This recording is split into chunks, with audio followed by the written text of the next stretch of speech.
Every year, the lives of children, their families, and communities are changed by the tragedy of child abduction. Getting out the word about a missing child as quickly as possible to save the life of a child is the goal of the Amber Alert Plan. The U.S. Department of Justice says about 12 children are abducted by strangers nationwide every day. According to a national study, 44% of children who were abducted and murdered by a stranger were dead within 1 hour. Amber Alerts are requested by the law enforcement agency that has jurisdiction. The Amber Alert is actually a system that has been put together. It started way back in 1996, and it's been put together to try and ensure the safety, or at least the recovery of children that have been abducted. And when I say recovery, I mean recovery safely and soundly. That's exactly what I mean. As far as the Milwaukee Police Department goes, first of all, let me explain that there are a number of criteria that go into even the use of the Amber Alert system. A child has to be 17 years of age or younger. We have to have a description of the child, the suspect, and even the vehicle if there's a vehicle involved, so that we have the understanding that if we do broadcast this information, that the public would be able to assist us in locating the child. And the third criteria is the child has to be in danger of serious bodily harm or death. So there are three main criteria that we follow before we can even consider an Amber Alert. And what would happen here in Milwaukee is that squads would be sent to investigate a missing person or an abduction. And after those three criteria are met, the squads on the scene would contact their shift commander, who would contact either the Criminal Investigation Bureau or the Sensitive Crimes Division, and then we would generate the necessary paperwork.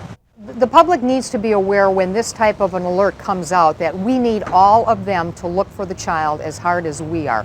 We've got about a 2,000 member department here, and if you broadcast this information and spread it amongst all the people that live in the city and the county and in the Milwaukee area, you can have a lot more people looking for these children. So what we need them to do is be aware of the information when it comes out and call 911 if they have any information regarding the child or the abductor. Missing persons are things that are investigated by the police department, and we send officers out to look into missing persons and try to locate children. But in initiating an Amber Alert, what you have is the entire community searching for these children. So it's much, much better. The Wisconsin Amber Alert Committee has prepared a video to explain the program and how we can help law enforcement in locating a child. I'm Governor Jim Doyle. I'd like to introduce you to a special program here in Wisconsin that gives us a powerful tool to help rescue abducted children. It's called Amber Alert, and it is a unique partnership between law enforcement, the media, and the citizens who live in our communities. Through the emergency alert system, Amber Alert provides a rapid response in the search for an abducted child that will allow an entire region of the state to search for an abducted child in a matter of minutes. This emergency child abduction alert system has one purpose: to save the life of a child. Keeping our children safe is a top priority for every law enforcement officer and agency. This video, narrated by Bill Curtis of Investigative Reports, explains how the Amber Alert program works and why it is so vitally important for protecting our children.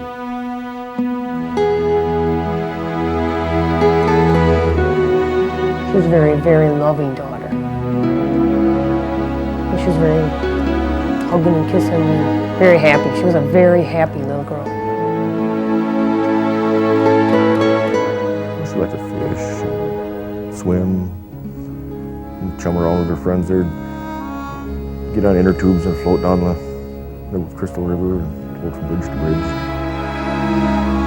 Loving memories of 12-year-old Cora Jones will always be held by her mom and dad, Vicki and Rick Jones of Wyowega, Wisconsin. That's all they have left after living through every parent's worst nightmare, the abduction and murder of a child. Cora was kidnapped while riding her bicycle near her grandmother's house. Her abductor, David Spanbauer, forced Cora into his vehicle in broad daylight and drove out of the area. He assaulted her, stabbed her, and left her body in the ditch. Spanbauer, a serial killer, had other victims in Wisconsin. He abducted and murdered 10-year-old Ronell Eichstadt of Ripon in a similar manner. This is a case where this child was abducted May 31st, 2002. Law enforcement officials know that if a child is abducted by a stranger, they must react immediately. Appleton Police Lieutenant John DeLong. Statistics show that 44% of the children who are abducted and murdered are murdered within the first hour, 71% in 3 hours, and 91% in 24 hours. An abduction similar to that of Cora and Ronell happened in Arlington, Texas in 1996. That crime, unlike the Spanbauer murders, remains unsolved to this day, but it forever changed the way we can fight back. 9-year-old Amber Hagerman was also abducted while riding her bicycle. A neighbor saw what happened and called police immediately. An intense search for Amber began, but 4 days later her body was found in a drainage ditch. The crime so outraged the community that citizens, police, and the media started joining forces to start the nation's first Amber Alert program.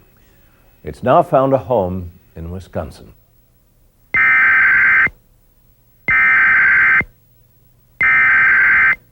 This is Dan Byer in the 1310 WABA studios. We're interrupting our programming to bring you an Amber Alert. Police are asking for your help in locating a young girl who has just been abducted from Warren Perhaps the Park. best way to describe an Amber Alert is to compare it to a severe weather warning.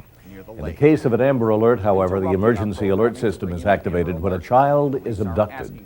His or her life is at risk, and there is enough descriptive information about the crime to give the public.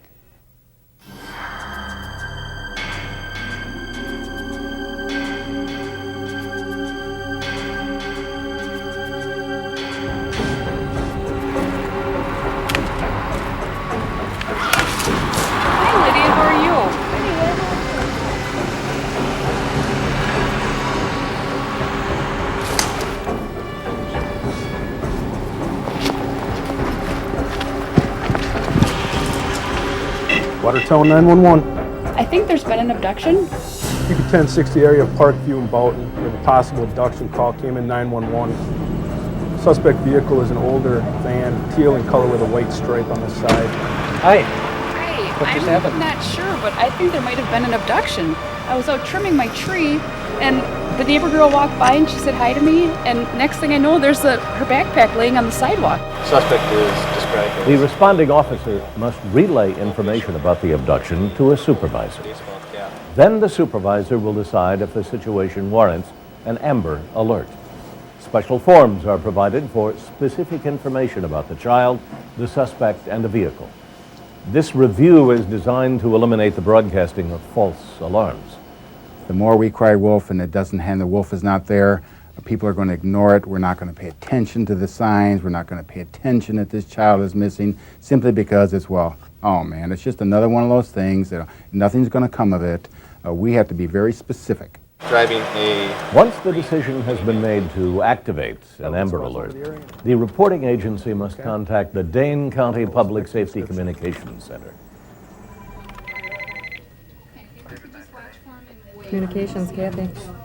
The 911 center will be the hub for all Amber Alert requests in Wisconsin. This will ensure uniformity and accuracy in getting information to the public. Okay, we'll try to get this out for you as soon as possible. After making the initial phone call to Dane County 911, the reporting agency must also follow up that information with an email or a fax. Once all the criteria have been met and approved, the emergency alert system in the communications center will be activated. The Amber Alert will be targeted to one or more of 9 possible regions in the state, wherever the reporting agency believes it will be the most effective. All right, stand by.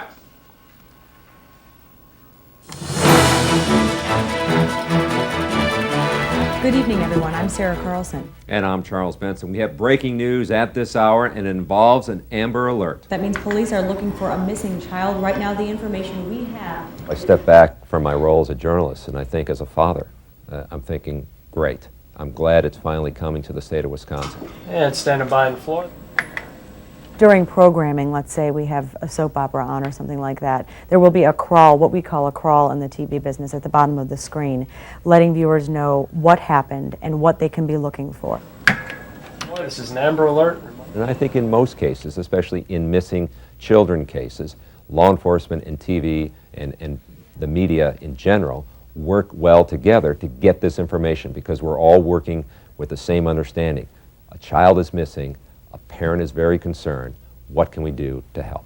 The information provided here when stations is from broadcast the Amber Alerts, let Alerts, us know that thousands the child of is citizens missing. become They potential consider witnesses. this a critical missing A child. kidnapper will no longer feel safe if he gets his victim out of the area, never knowing if the person in the car next to him is about to call the police. For instance, in the city of Appleton, there's 103 sets of eyes for the officers who are looking for that child.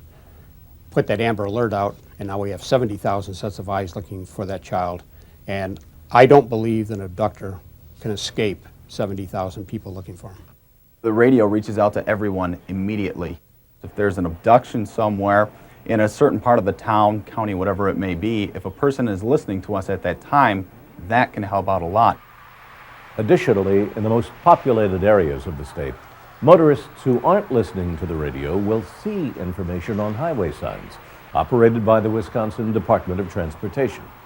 These signs are normally used to display routine traffic information. During an Amber Alert, however, they will be programmed to give out similar information provided on radio or television. The Amber Alert program has been a remarkable success when it has been used in other parts of the country. More than 30 abducted children have been rescued as a direct result of Amber Alerts. The program is sweeping the U.S. and Canada, with some 60 plans in place at the state, regional, and local level. In order to make the program successful in Wisconsin, remember to plan ahead. Designate a telephone number that you will give to the media and be prepared to take many calls. And keep in mind the three main criteria that must be met before an Amber Alert is activated. 1, the abducted child must be 17 years of age or younger. 2, the abducted child must be in danger of serious bodily harm or death. 3, the initiating law enforcement agency must have enough descriptive information about the child, the suspect, or the suspect's vehicle to believe an immediate broadcast alert will help the child. Driver of the vehicle, get your hands out of your pocket. Get them on top of your head. We're looking for a little girl. She was last seen getting into your van. You know anything about that? Nope. Lydia? You okay? Yeah, I'm okay. I'm going to take you back to your family, okay? Okay. Everything's going to be okay. The Amber Alert program in Wisconsin cannot change what has already happened to child victims in this state. It may very well prevent a tragedy from happening the next time a child is abducted. Well, you know what's going to happen again. There's no doubt about it. Just hopefully this time we'll be able to do something about it fast enough to save a child.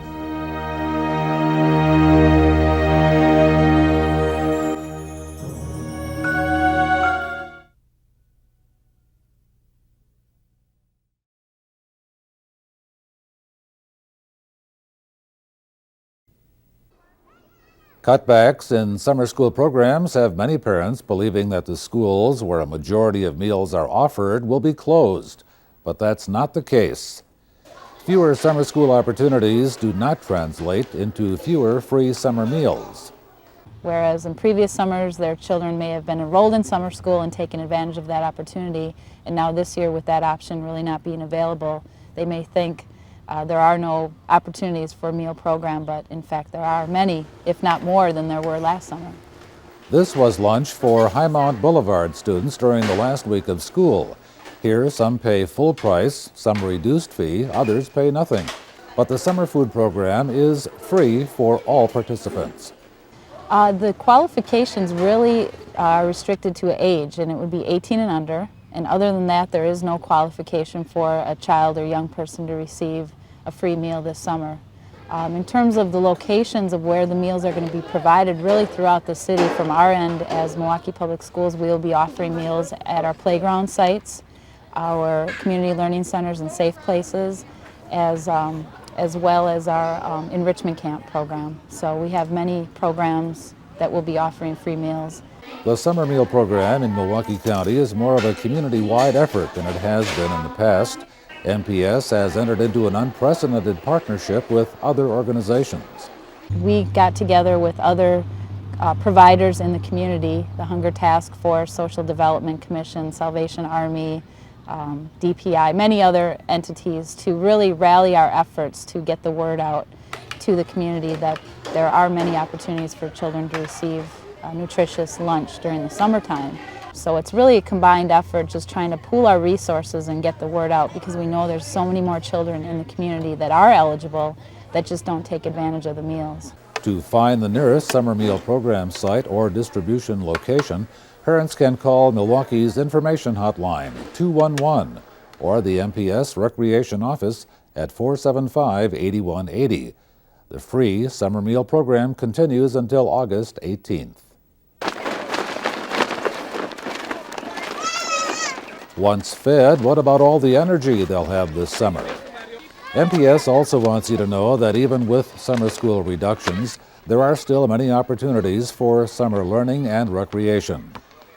Parents should check the mailbox for a special booklet which was mailed to over 50,000 households. It contains information on the meal program, safe places and community learning centers, summer recreation camps and playgrounds, even tutoring in math and reading. Healthy meals are important for both fun and learning, and MPS hopes the word gets out that they are available this summer. Obviously, just because of what it does for a child's well-being is to receive that nutrition during the day. I mean, they really can benefit from 3 meals. Some of our sites are fortunate enough to be able to provide a breakfast, a lunch, and a dinner snack, so they could, in some cases, get 3 meals a day. But with all their running around in the summer and their busyness, it's important that they continue to have a nutritious lunch, hopefully 3 meals per day.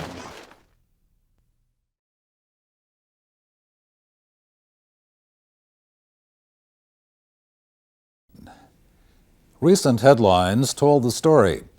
Zebra mussels have spread to 10 more Wisconsin lakes, bringing to 43 the number of inland lakes that have zebra mussel populations. Zebra mussels began making their homes in the Great Lakes in the 1980s after hitching rides from Europe in the ballast waters of visiting ships. They can grow up to 2 inches long and are known for their D-shaped striped shell. The dense colonies they form can be harmful to hard surfaces, including water intake systems. Systems like the Milwaukee Water Works, which last year pumped 46 billion gallons of water through its 2 water treatment plants. For the waterworks, we've been very fortunate, and we have had no negative impact from the zebra mussels. That doesn't mean they aren't trying to infiltrate Milwaukee's water intake system.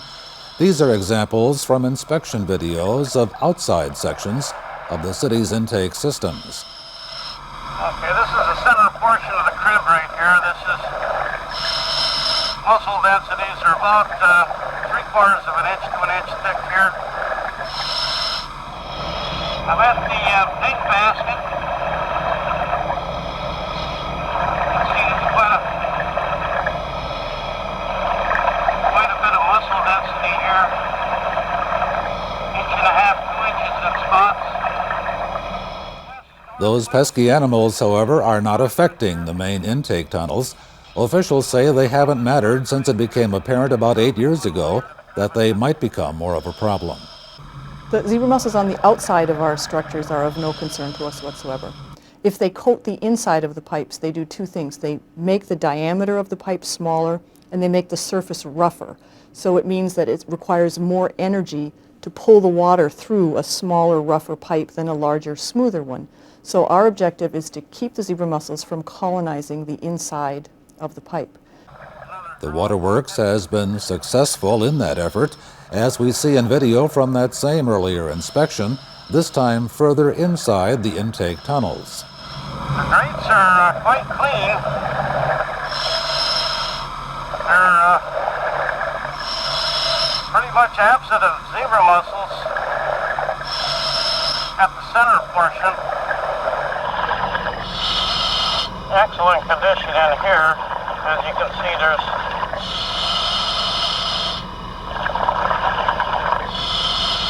very minimal mussel density. Okay, here at the entrance to the tunnel intake.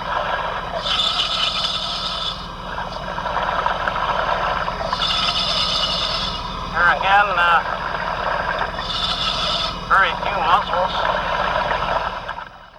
We do that by strategically targeting our activity for the time of the year when the mussels are spawning, and that's when the temperature is over 50 degrees Fahrenheit. So as soon as the temperature gets to about 45, we turn on a special pump that sends some liquid chlorine, just like your household bleach, all the way out to the place where the water comes in from the lake. And where the zebra mussels would normally swim in and try to attach to the inside of the pipe, the chlorine is there and that prevents them from doing that. After thriving in Lake Michigan, the zebra mussels worked their way up the Milwaukee River and into a number of buildings, including City Hall. For many, many years, we had substantial problems with zebra mussels. And the problem simply was that we were bringing water in from the river to the municipal building to take advantage of free cooling for our chilled water in summertime. With a permit from the DNR, the city had brought in water from the pumping station beneath the Kilbourne Street Bridge. That was used to cool all 3 municipal buildings in the City Hall complex, but it also brought in zebra mussels. Only the old 13-inch capped intake pipe remains in the basement of the municipal building. A new cooling system has been installed. But the memories of what it was like remain for those like Bill McConnell, who had to clean the old system. They had to poke the pests out of several hundred tubes in the cooling system cylinders known as chillers. Then we'd have to take a wire brush, which is water-fed, through each of these tubes, back and forth with all the mud, and every one was plugged by zebra mussels. And then there'd be a big pile of zebra mussels on the bottom of this tube bundle, they call it. And we had 3 chillers, and we had to do this to every chiller almost every month.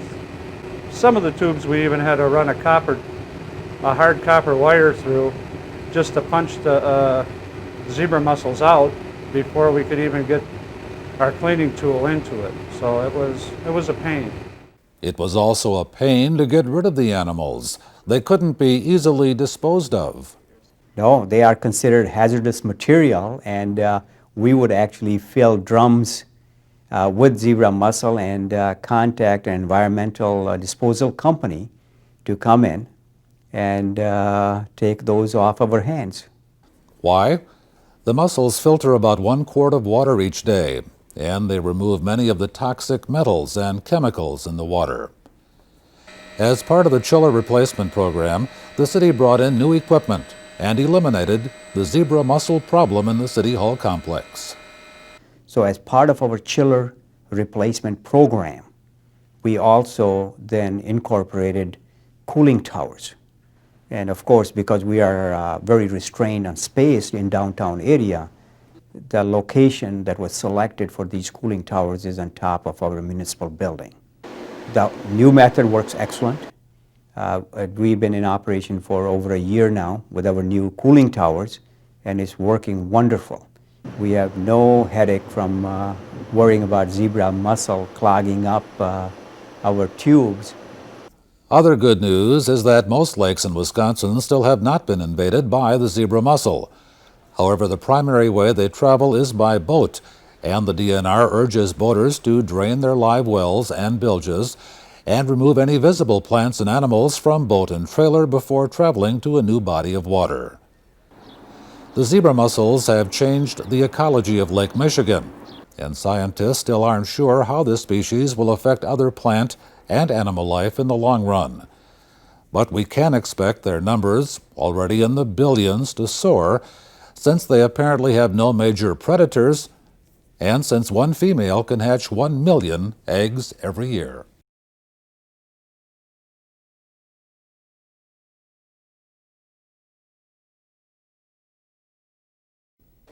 The Havenwoods State Forest gives its name to this Milwaukee neighborhood. Family homesteads once stood on this land. It's now home to deer, coyotes, and other mammals. 170 species of birds have been seen here in the middle of our urban environment. The state decided it was really important to cite this as a state forest because of its location, because it was close to people, because they could take buses to get here, because it's such a large population center that was paying a big part of the taxes that helped to support the state forest system. It's 237 acres of wetlands and open fields and scattered woodlands that has been set aside as a place where people can come for recreation and for environmental education activities. With so many people living and working in cities today, it's real easy for us to lose our connections to nature. And nature is so important for our physical health and our mental well-being. The state forest takes up most of the Havenwoods neighborhood, which runs from 43rd Street to 60th, from Silver Spring to Mill Road. The few residential streets are filled with mostly modest homes, only about 200 of them. 80% owner-occupied, with not quite 700 residents. With no through streets, it's a quiet area, and that's been a big attraction for residents. Well, we built in '83, and we moved into our home, and a year prior to that we were renting, and over on 60th and Good Hope area. And it's home. We raised 3 kids here, and our church community is here, and feels comfortable, feels safe. I think at one point there, maybe in the middle to late 80s, you saw somewhat of a decline happening, and then I think that you saw maybe people reclaiming it back, you know, taking care of the lawns, picking up the garbage, care about their community, and then that was nice to see. That was a welcoming sight. Well, we plan on staying. You know, I think that speaks a lot. This is our home. Marcel Daniels' backyard looks out over the open lands that make up much of the Havenwoods neighborhood. He's lived here for 5 years. I guess I was looking into buying at that time, and you know, I came over and took a look. I liked it, and I bought the house. And I've been happy with it, actually. Nice neighborhood, nice people, and you know, I have my privacy. It's pretty great.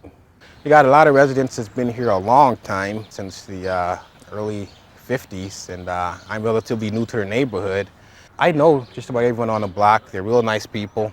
You know, the homes, they're nice homes, not very large, but you know, they're comfortable, and it's enough for me right now and the other residents. Yeah, it's a pretty good neighborhood. I live on a dead end, as you can see. No one comes down here unless they make a wrong turn, you know, so I like it. It's a good place to be right now. Very quiet. Very quiet. Along with its residents, business and industry in the neighborhood are working to revitalize the area, which the city has designated as a targeted investment neighborhood, and provided some community block grant funding for economic development. The Havenwoods Economic Development Corporation is a corporation that's been formed whose mission is to revitalize the far northwest side of Milwaukee. That consists of various components. It's comprehensive in the way that it addresses industrial development to create more jobs, retail development, and physical enhancements of our West Silver Spring Drive corridor.